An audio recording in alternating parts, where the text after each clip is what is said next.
morning morning আইসা চলি ইয়াত দে ব পিছে তোৰ পৰৱৰ্তী কেনা চলছে চলি ইয়াত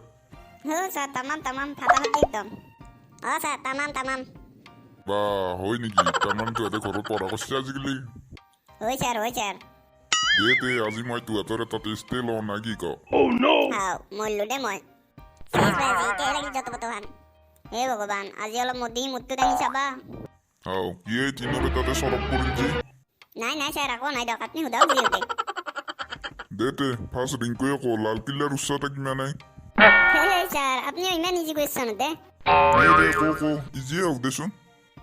শুনক স্যাৰ মই আপোনাক একুৰেট উচ্চতাটো কৈ দিছোঁ লালকিল্লাৰ একুৰেট উচ্চতাটো হৈছে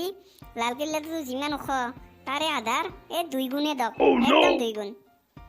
বা ভাল জানাইছে তই হ'ব দে বাপা হ'ব তই অলপ দেৰিকে কবি ৰ এইবাৰ পিংকুই কচোন পৃথিৱীৰ চবতকে ওখ অট্টালিকাটোৰ নাম কি কচোন হে স্যাৰ আপনি কি জমনি প্ৰশ্ন দে পৃথিবীত তো বাদে দাও মা আজিকালি গুৱাহাটীৰ ওখ বিল্ডিংটোৱে উলিয়াব লাগিব সুন্দৰ একদম সুন্দৰ হ'ব দে বাপা এতিয়া টিংকুই কচোন এছিয়াৰ সৰ্ববৃহৎ গছডাল ক'ত অৱস্থিত কচোন হে স্যার আপনিও কি জমনি কথা দে আপনি আমার বাড়ির তলা সেগুনডাল দেখা নাই যাই যাইতে সূর্যর কাছে চুবু আন পাইছো তোহঁতৰ টেলেণ্ট একদম ভৰি গেছে দে এতিয়া ৰিংকুই কচোন অসমৰ মুঠ জনসংখ্যা কিমান হে স্যাৰ আপনিও কি জমনি কুৱেশ্যন দে এই কুৱেশ্যনটোৰ এনচাৰ বৈজ্ঞানিকও দিব নোৱাৰিব সদায় বাংলাদেশী আহিয়ে থাকে নতুন হয় তই ঠিকে কৈছে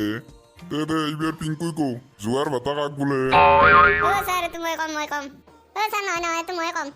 বেটা দৌ কি মোক নাজনা বুলি ভাবিছা নেকি স্যার এইটো মই কওঁ শুনক দে ক স্যার ওপৰৰ পৰা পৰিল পানী পৰি হল গাটাও গাটা মস্ত গাটা তাকে বোলে যোৱাৰ ভাতা পাগলা কৰি ফেলবি তোহঁতেও মানুহ কেনাই স্যাৰ পাৰিম নে পাৰবি পাইছে অলপত বুজি ছাৰ দে লাষ্ট টিংকুয়ে কচোন এটা উদ্ভিদ কাক বোলে আৰু উদাহৰণ দি হে স্যাৰ আপনিও ইমান সহজ দে মাটি ফুলকি ওলোৱা বস্তুকে উদ্ভিদ বোলে উদাহৰণস্বৰূপে আপোনাৰ কেঁচি গুমটি এলাখান তইও বিজ্ঞান ৰামায়ণ মহাভাৰত বনাই দিছে